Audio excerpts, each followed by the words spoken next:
builder, a small business owner that believes in equity, innovation, and community as the foundations of our success. Courtney Walcott, give us a wave, is a respected educator, a proud basketball coach, and a passionate community advocate in Ward 8.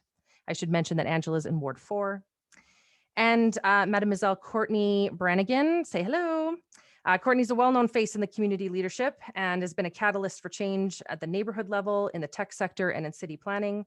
She's enthusiastic about innovation and actively encourages others to participate in creating their best versions of Calgary, which I think is something we can all get behind. And last but certainly not least, Jay, give us a wave. Jay Unsworth. Oh, his bio is good here. Let me read it for you just as he wrote it. Propelled by an unwavering commitment to people, relentless optimism, and a strong business acumen, Jay is a future-focused bridge builder who understands how to solve complex problems in complex environments. With more than 25 years of governance and business operations experience, Jay's campaign focuses on accessibility, accountability, affordability, and finding better ways to harness an opportunity to create a prosperous and inclusive future for Calgarians, and did not at all listen to the instructions about submitting a short bio. So that's what you need to know about Jay. Here we said 4 sentences and not run on. So just throw that was, yeah, Jay will receive a short award for exemplary use of adjectives, and that will be coming in the mail shortly. Angela kicks it off with the first question. So here's Angela's question. You ready to go, team? Okay. Street harassment and gender-based violence are on the rise in the city of Calgary. If elected to city council, what will you champion at City Hall to address it? Who would like to begin?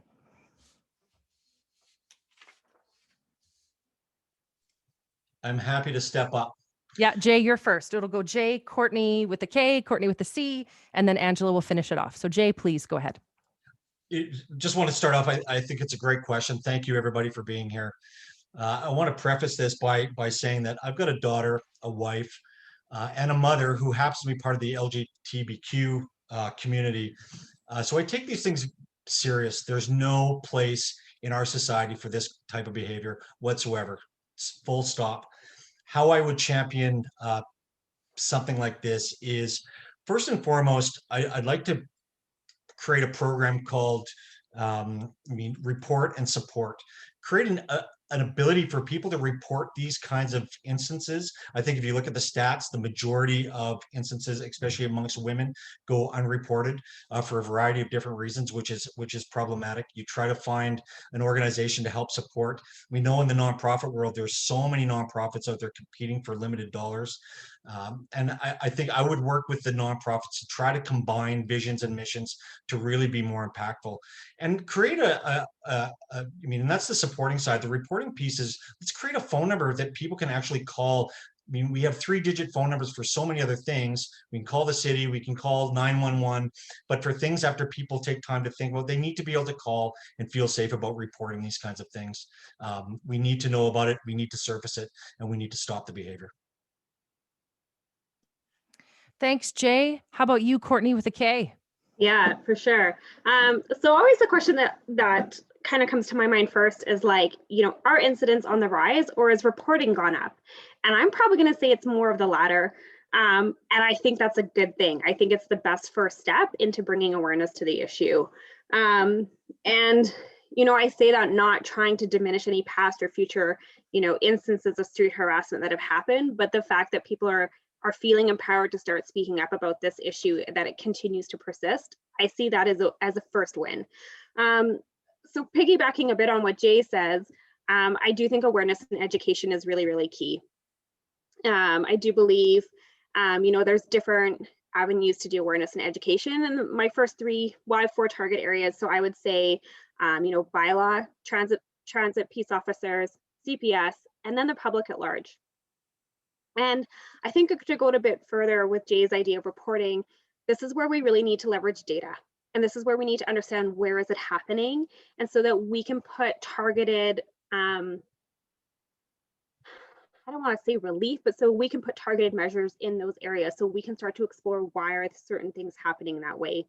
So from a planning perspective, I look at applying a gender-based analysis lens to planning in neighborhoods, on our streets.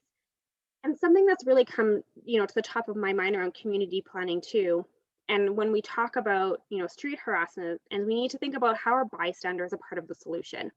And so the notion of having that friendly stranger, and that friendly stranger is someone who you go to the gym with, who you see at the grocery store, who you see at the coffee shop. So those are your allies that are in your neighborhood, and because of a good neighborhood system, you have those allies on the street with you, who can step up and support you. So for me, championing those initiatives around community planning, around using data for the reporting, in order to give support, and doing that education component. Thank you, Courtney. How about you, Courtney Walcott? I think the back-to-back Courtneys is going to be an interesting thing all night. People keep saying It's thanks, gonna be Courtney, a for hoot. organizing this. And I keep thinking to myself, and I'm like, I didn't do it, but I get it. Angela, it is a really good question. The place that I always want to start with a little bit is that I believe that to some degree, these issues need to be championed by people with lived experience. As I can't speak to these personally, which is something that I find very interesting when we start to regard how exactly I personally would champion this issue. So instead, I actually think that my role on City Council would be to make sure that we are empowering the leaders that have the lived experience and the necessary knowledge to do this work importantly, and creating some strategic partnerships in doing so. My face shouldn't be on the charge of an issue like this. However, what I can do is I can support people who are fighting this fight, Jared. So what I would love to see is Calgary City Council and just City of Calgary in general start to actually put our money where our mouth is and start to invest in some of the programs that are often done through the work of nonprofits, so that we can start creating these strategic partnerships with, say, like the Women's Center, with Calgarians Against Sexual Violence and Calgarians Against Sexual Assault, with universities, places that are currently doing a lot of this work for us instead of with us. Right, places that we are actually offloading this work towards, saying let's let the nonprofit sector take care of something that, well, to be honest, should be in ours. And when Courtney mentions data collection and intersectional urban planning, that's the part where I think bringing an intersectional lens to anything that the City of Calgary has a chance to deal with is a powerful opportunity. But at its core, I think it starts with empowering the people with the lived experiences and not reinventing the wheel, but actually circling back to the people that are doing this work today already on the street, and actually making sure that we are amplifying their voices within the city landscape. Yeah. Thank you very much. All right, Angela, this was your question. So what you got? Sure, yeah. Thanks everyone for being here and paying attention to us with our what we hope to do for Calgary. This is an issue close to my heart because I have 3 daughters and 4 sisters. And so marginalized gender identities and women are feeling unsafe on our streets, and that shouldn't be happening in Calgary. So I love all of the ideas that the other candidates were mentioning, and I think that they're fantastic to harness innovations to make sure that we're taking the things that are already developed within different cities for how we can report and actually access different resources for help. I think those things are really important. Awareness is incredibly important to make sure that people understand what street harassment is and understand what gender-based violence means. So I think the understanding comes with making sure that people understand how it hurts women when they're walking down the street and they feel uncomfortable in a way that they shouldn't on our streets. There's a couple of really easy, inexpensive things that City Council can do, and I would like to champion on City Council. For instance, Toronto has already created a safety audit tool where you can go to the existing spaces like University of Calgary or places that are potentially considered unsafe, and you can, as Courtney said, that using the lived experiences of women and other marginalized gender identities, we can use their experiences to see why they don't feel safe and change it. So it's easy as that. Take a look, see what's wrong, and fix it. And we can also put in some things about our frontline workers. So when we talk about gender-based violence, we can talk a little bit about our frontline workers and the people that should be trained to recognize these things. So I'm talking about the people that are bouncers in nightclubs, Uber drivers, taxi drivers, hotel concierge, to be able to provide them the tools of recognizing what that looks like and give them the opportunities to report that. So partnering with other established not-for-profits that are already doing that, and making sure that we're doing the best that we can to make sure that our women feel safe on the streets. That's great. Thanks, Angela, and thank you all for your answers. Now at this interlude, I'd like to ask a question of my own, and Kourtney has begged me to keep it light. So these will not be economically driven questions, despite my best self. So here's my question, and the candidates, for those of you watching, candidates have small pieces of paper and they will be providing their written answers a la Jeopardy style. So here we go. As some of you know, last week I was a guest on the Breakdown podcast with Nate Pike, who's running in Ward 3. On that podcast, I made a controversial statement where I stated that Tiger ice cream was a terrible ice cream choice. I will not apologize, and I guess I accept my destiny as the Piers Morgan now of ice cream. What ice cream flavor is most emblematic or representative of the city of Calgary? And if you would like, you can provide 3 to 5 words on the bottom to provide some context as to the flavor that you chose. Oh my goodness. Okay. All right. We've got confetti, Rocky Road. Kourtney, hold it a little closer. Swirl. Okay. Courtney Walcott, what have you got? And that bad boy was Neapolitan. Neapolitan. Okay. Well, for the most representative. There you go. Very festive. Thank you very much. And thank you for your spirited answers. The questions do get harder. Now I'd like to transition to Courtney Walcott's question. I'm just going to call him Courtney 8 because that's the ward that he's riding in. And answering in the order will be Courtney with a K, J, Angela, and then we'll finish with the originator of the question. Courtney 8's question is, looking at the current state of politics, how will you balance being a dynamic leader while negotiating the polarizing views of Calgarians? Courtney, you're up. It's another hard hitter. It's all good. So I'm going to say that I don't think we're as polarized as we're being led to believe. I think that's a narrative that's being reinforced, and I think it's a narrative we keep telling ourselves. And it's a narrative I would like to stop. So for me, I think being a dynamic leader is really that active participation in community. It is about, how you show up for the people in your neighborhoods, how you show up for the organizations in your neighborhoods, and how, and we kind of alluded to it in the question before, how are those different organizations, serving our city, and what can we do to bridge those gaps? What can we do to get those people working together for that shared cause? So I don't think there's a single person who wants ill for Calgary. I mean, maybe there's a couple, right?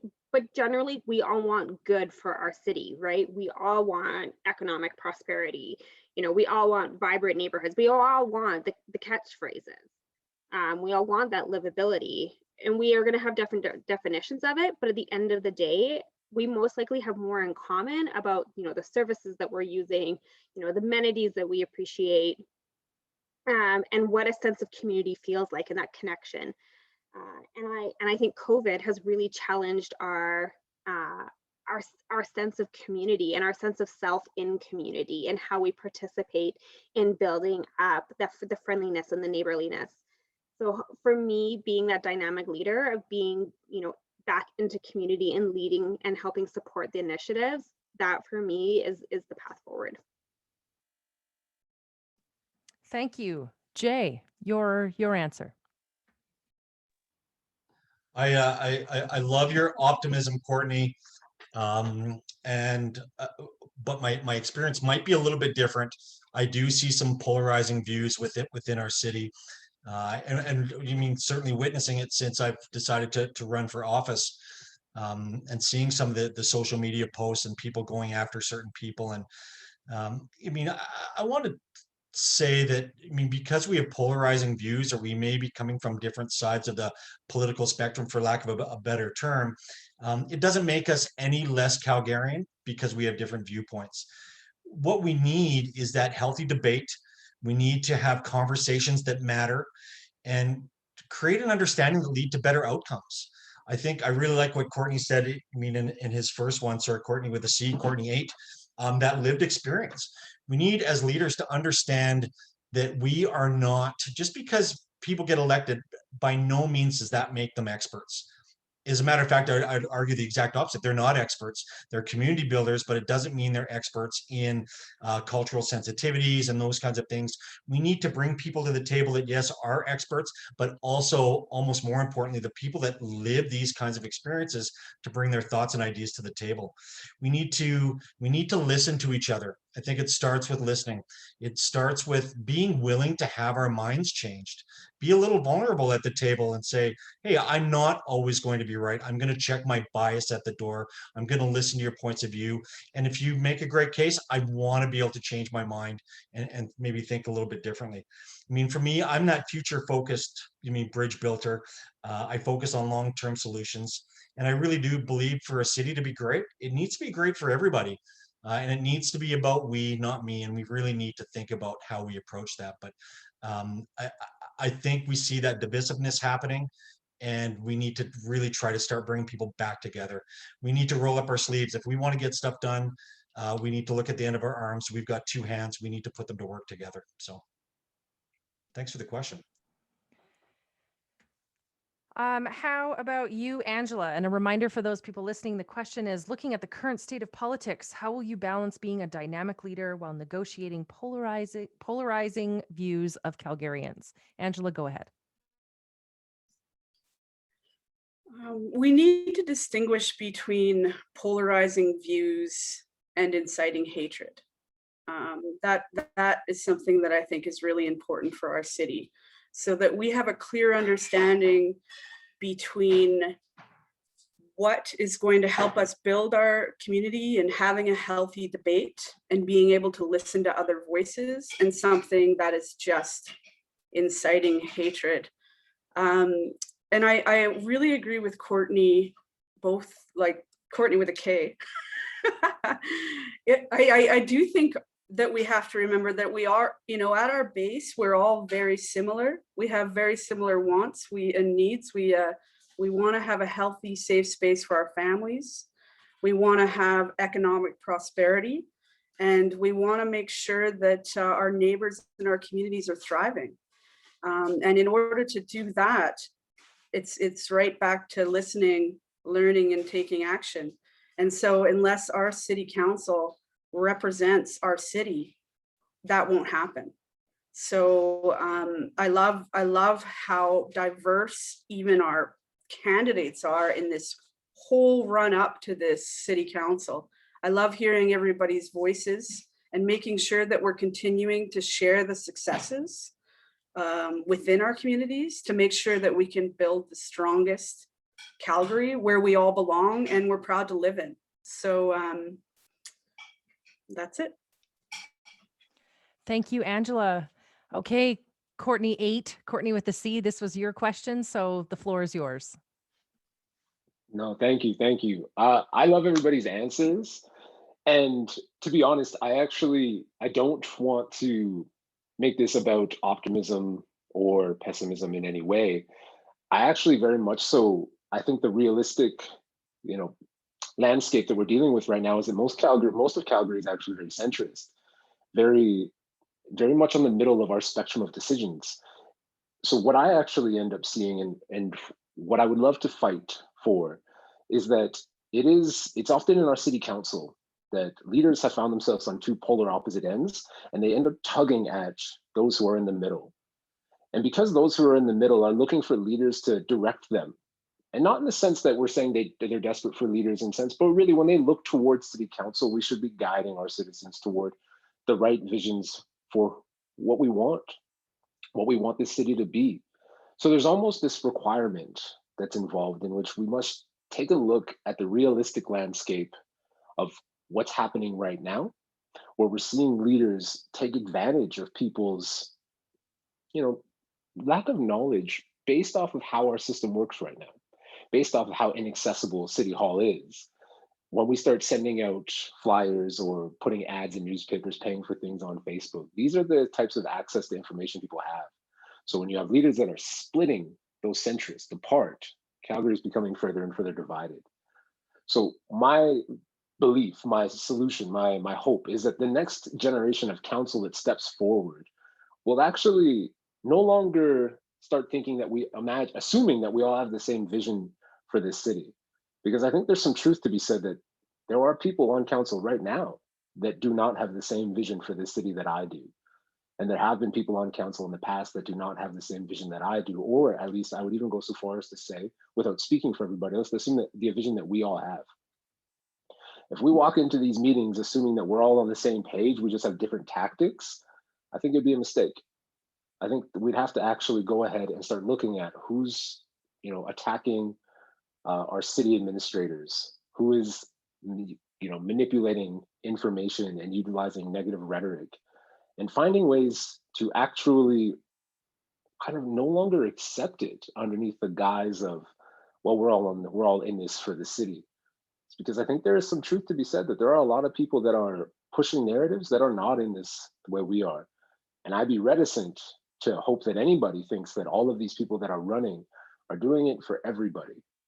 And I hope that we vote for leaders that are actually in it for the right reasons. Now, obviously, I can't tell you who those leaders are. I have my own opinions, but I'm not going to really blast them here. But my idea being that at the end of the day, I'm not sure that we're all in it for the same thing.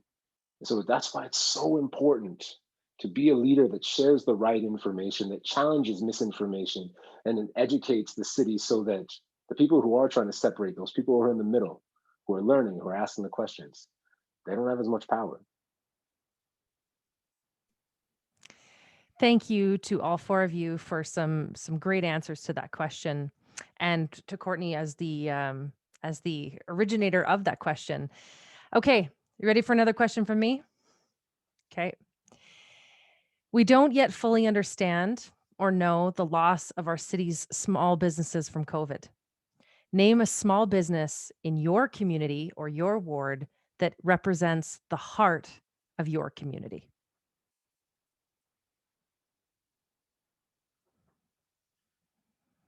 And speaking about, while they're giving their answers, speaking about things to celebrate, I'd like to pause and acknowledge that this is the longest I've ever made it to a meeting where I haven't had to remind someone that they're on mute.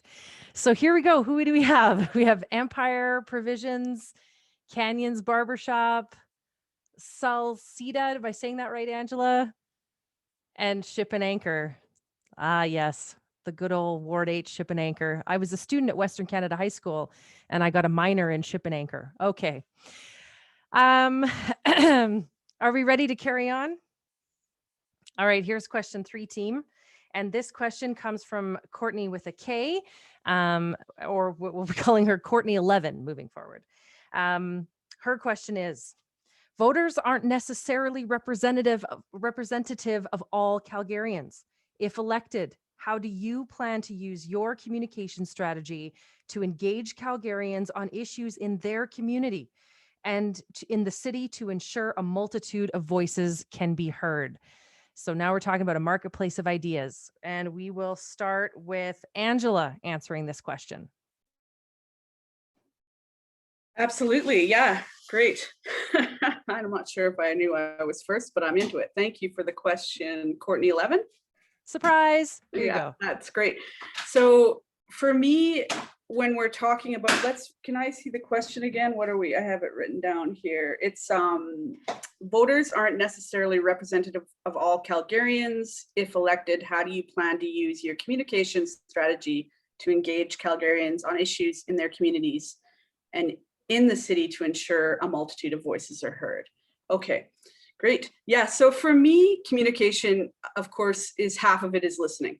So if we're not listening, our voices aren't being heard.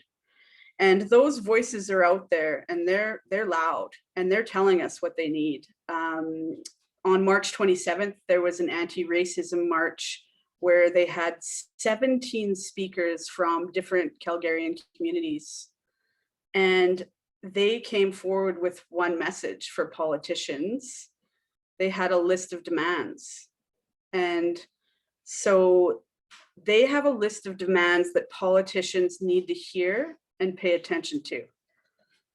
These are the things as councillors that we need to pay attention to, not what we think is best for our ward or for our city, but what our communities are telling us that they need in order to live their best lives. Their list of demands, and I'm just actually going to say it because it's so good, is banning hate symbols is number one. It's very, very easy stuff to do. Lowering the threshold for the definition of hate crimes, removing barriers to reporting hate crimes, and providing support to victims, and establishing a provincial database to track hate incidents. And that goes right along with what we were talking about, how we could help women and other marginalized gender identities to feel safe in our streets. So unless we all feel safe in our streets and we're listening to what our communities need, then there is no communication strategy.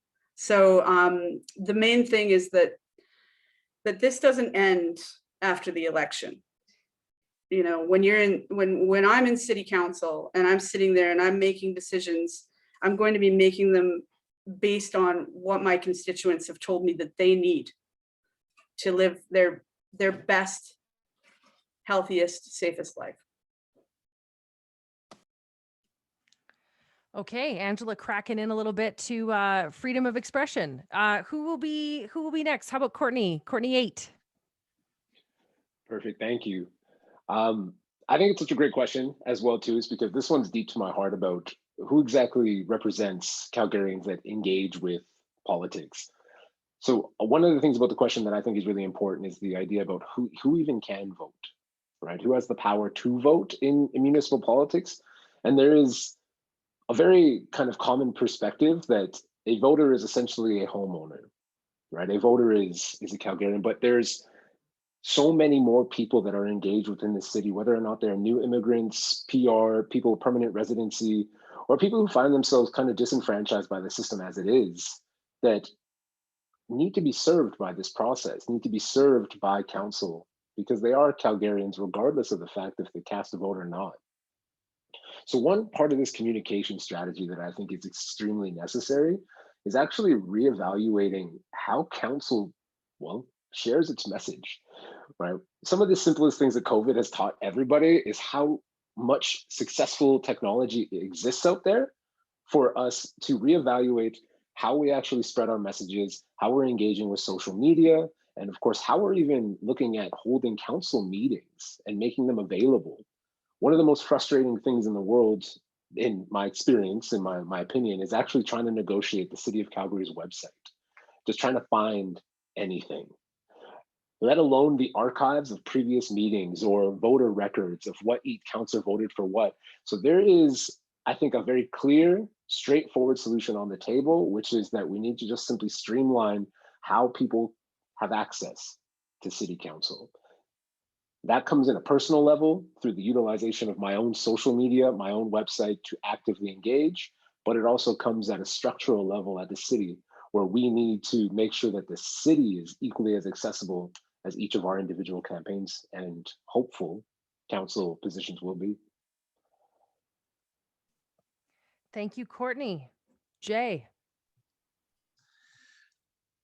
Yeah, that voting record thing, Kourtney, nicely done. That's very, very well played. I'll talk about that maybe in a little bit later on. But when I looked at the question and was thinking my way through it just now and looking at that communication strategy, in talking with people in my run up to deciding whether I was going to run or not, speaking with some of my neighbors, some of the community members, This is the number one frustration, at least I can comment within my ward, was that serious lack of communication coming from City Hall. We have two primary examples that have just really jumped out at us. One is the guidebook. Nobody really knew about it yet. It was at least 5 to 10 years in the making. To me, that's sad. I sat through the City Hall presentation, probably about a month ago. And one question that I just asked, I said, can you define your community consultation process and what were the outcomes? And of course, I got the city developer speak that they didn't answer the question, or stuff is online. And again, to what Courtney just said, I went to look for it. You think you can find that information? Absolutely not. And to me, that's problematic. The second one is the downtown revitalization project. Both these things are over 100 pages long, have been in the works for a long time, and we're not finding out about these things. I sat through a town hall with our councillor. Not once were these mentioned. I just sat down and I was just told that what a great job she's doing. And you mean I heard from her that she was doing an awesome job, but all these things are starting to surface. So I look at it from my approach. I'm going to develop an annual report for my ward that will be reported out. To inform my annual report, I'm taking it, I'm working backwards. I'm going to hold biannual or even quarterly town halls for the citizens, an open platform where it's accessible. People can jump online, ask questions, and be part of that process. And I'm also going to hold monthly community meetings with our community associations and those leaders, and help them inform what needs to be reported out and make sure that they're aware of what's happening within City Hall. It impacts everybody, and it's that communication piece. It speaks to everything. If we're all communicating and talking about things and things aren't a surprise, we can deal things with ration and not emotion. And again, better decisions are made. Thank you, Jay. All right, we'll round it out with Courtney. This was your question. Go ahead.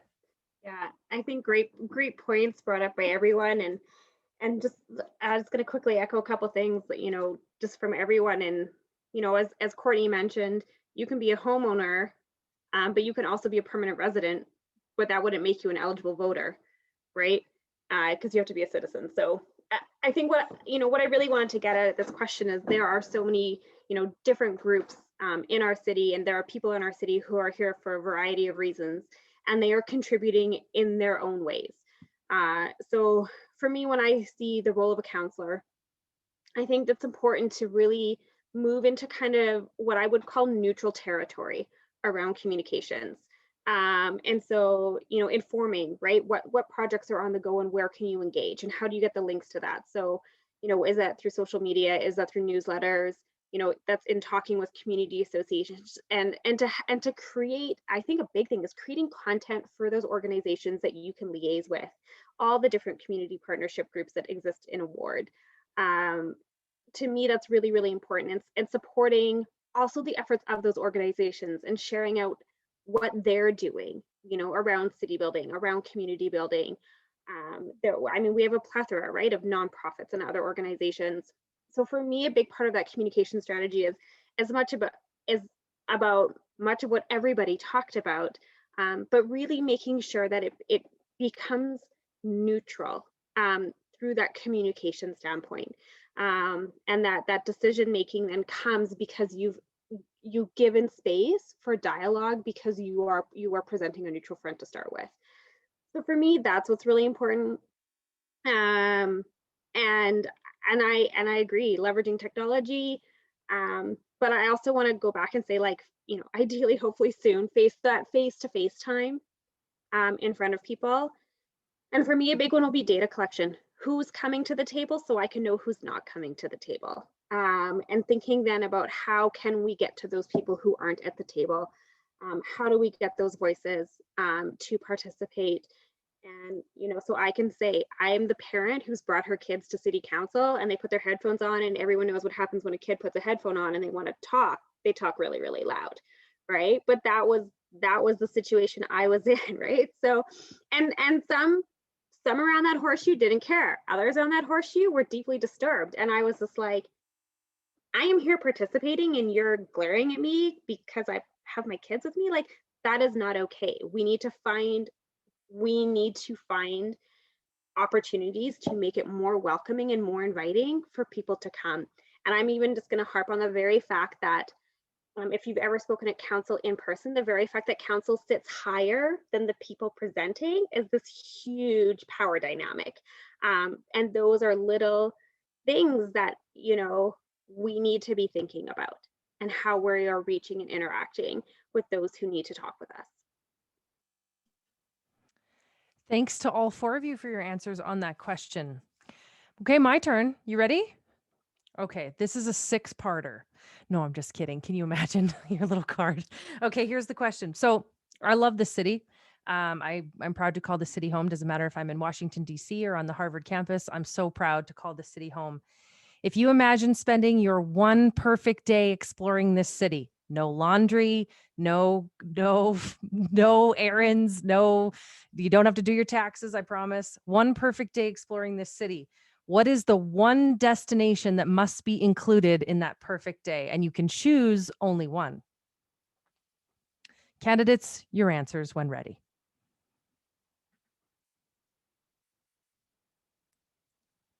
Nose Hill Park from Angela. Craft beer tour at Cabin. Okay, Cabin. Yeah, okay, all right. Craft beer tour. I will be with Jay. You can find us. Weaselhead. Okay, all right. East Village by the river. Okay, great choices. Great choices. Speaks to the vibrance of this city. So thank you very much. All right. The last question is Jay's question. And candidates, you're doing great for time, something you never hear someone say to political leaders. So congratulations. Here's Jay's question.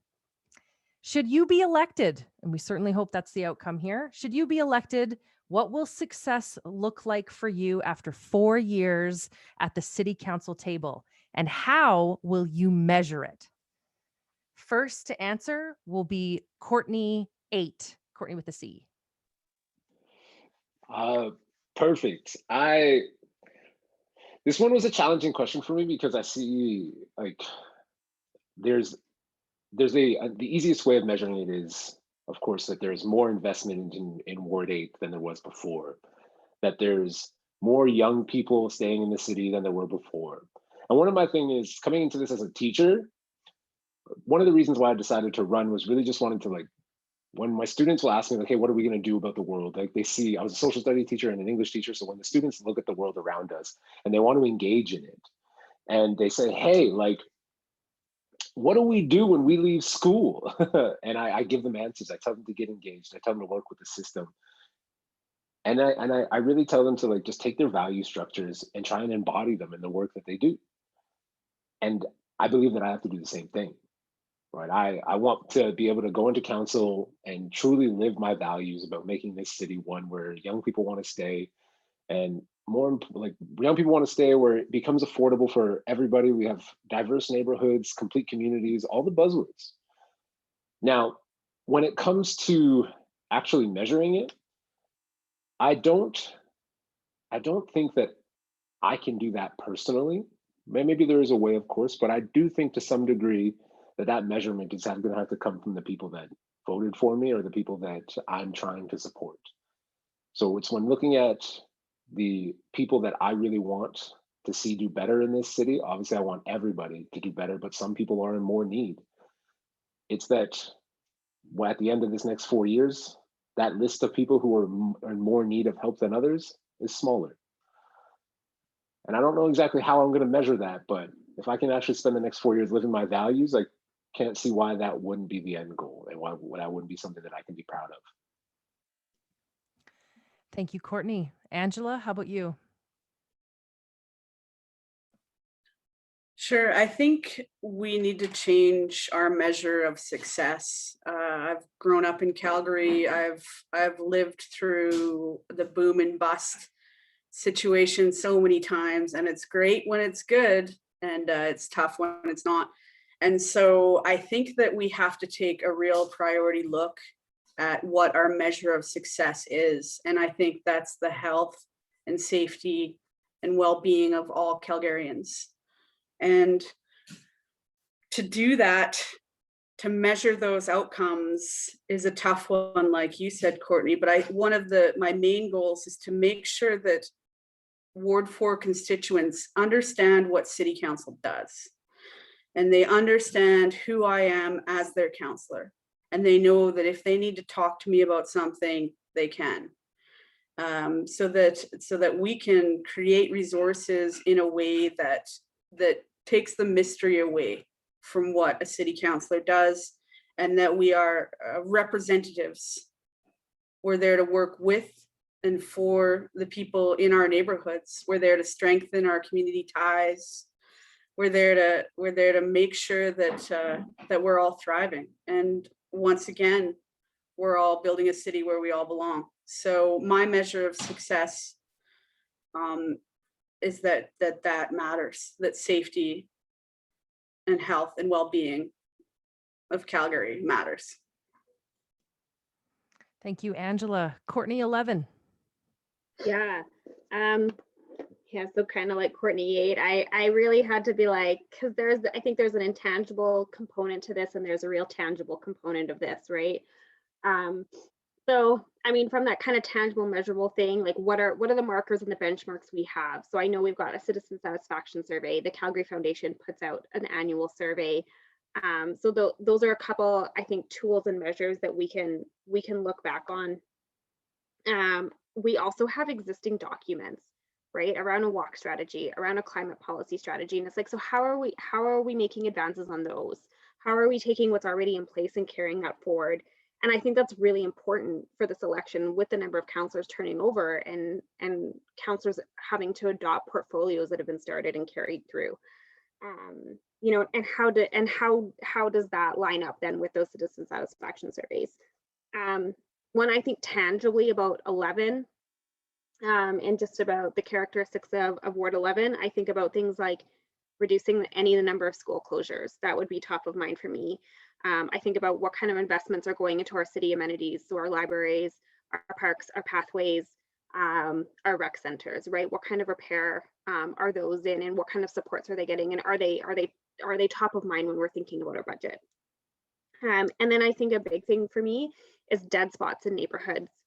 So those familiar with Ward 11 will know the old YMCA site across from Heritage LRT, and it has sat vacant, and it's seen little to no traction on what's going to happen there, and it's really affected the health and vibrancy and the safety of a neighborhood. And so for me, diminishing those dead spots in neighborhoods, and that talks about, you know, safety, and that talks about sense of community and sense of place and placemaking. So for me, getting traction on those things, that will be a big measure of success. And then maybe just getting reelected. Maybe that would be the really big one. So. Well, we knew one of you was going to say that. So thanks, Courtney. Jay, this was your question, so we'll round it out with you. Yeah, thanks. And some really great answers. And I've actually made some notes, so I'm learning a lot from you guys. So thanks for that. I mean, success for me is really ensuring that every citizen of Calgary thrives. That's the bottom line. From a measurement perspective, citizens, like Courtney said, they'll judge. I mean, and that's that true measurement. I want to be measured on my pillars: accountability, being transparent without any form of a hidden agenda. I want to show up for council meetings prepared and ready to have meaningful conversation. I'm not sure that always happens. I want to make my voting record public. I want to make it easily found, and that will be one of my first orders of business. Trying to find voting records, to me, I've spent countless hours. It's problematic. I want to look at accessibility. I mean, help support future forward city by using existing infrastructure. I mean, not building out, building up. How do we look at that, measuring those kinds of things? Reduce our relevance or reliance on single occupancy vehicles. That's important. We need to think about those kinds of things and develop feedback loops for the citizens to be able to communicate and be part of the process.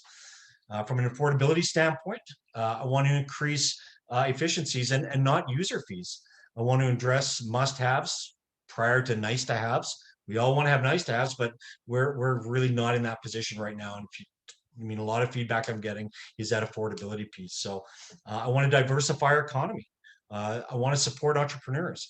I mean, I think there's a definite place for oil and gas within our economy. It's the bedrock, it's the foundation of what we do, but I'm an energy pluralist. I believe in renewable energies, I believe in partnering with organizations like NMAX are doing really great work, but they're not. We need to communicate that better, and we need to create a predictable, long-term, sustainable taxation plan. That's important. How I want to measure it at the end of the day, I'm going to go into this just like I do other businesses and organizations that I've run, both for profit and not for profit, and some public sector. I've been reasonably successful developing baselines, attaching benchmarks to baselines, shooting for that continuous improvement. I want that public-private ratio to change. Right now, our private investment is too low. We talk about taxation, the tax shift's coming. There's no surprise here. We know it's coming, but we need to talk about that a lot more. That's really important. And our young people, I want them to invest in our city. I want them when they're done university or done school or done trade school or whatever they do to say, I want to stay in Calgary. It's important to me. I've got a daughter. I don't want her leaving. Just like all you other parents out there, we need to think about it because they are leaving. And there's some great work taking place on those kinds of things. We need to leverage our school systems, both the SAITs, University of Calgary, Mount Royal University, St. Mary's, all of that. We need to be leveraging that. So again, the ultimate measurement for me, I think, Kourtney 11, be getting reelected. That is the ultimate thing, and citizens will vote with their vote. So that's great. Thank you very much for that. And that sort of draws us to a close of this portion.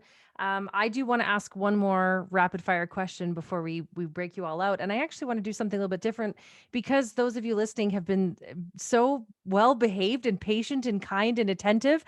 We're going to ask you to answer this same question in the chat feature. So go ahead and give us your answer. And this is one of my favorite questions I love to ask, which is, if you could have dinner with any political, international, national, local figure, dead or alive, who would it be? One political meal.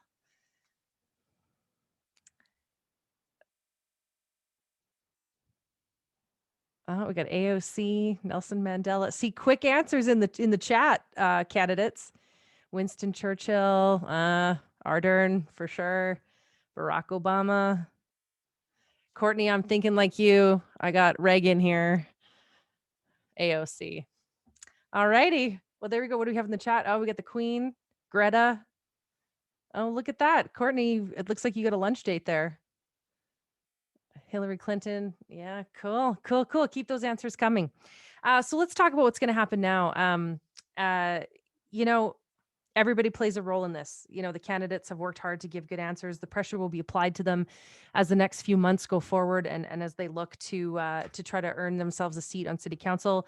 I think for as diverse as these candidates are, which let me state are not running against one another, they all come from different wards.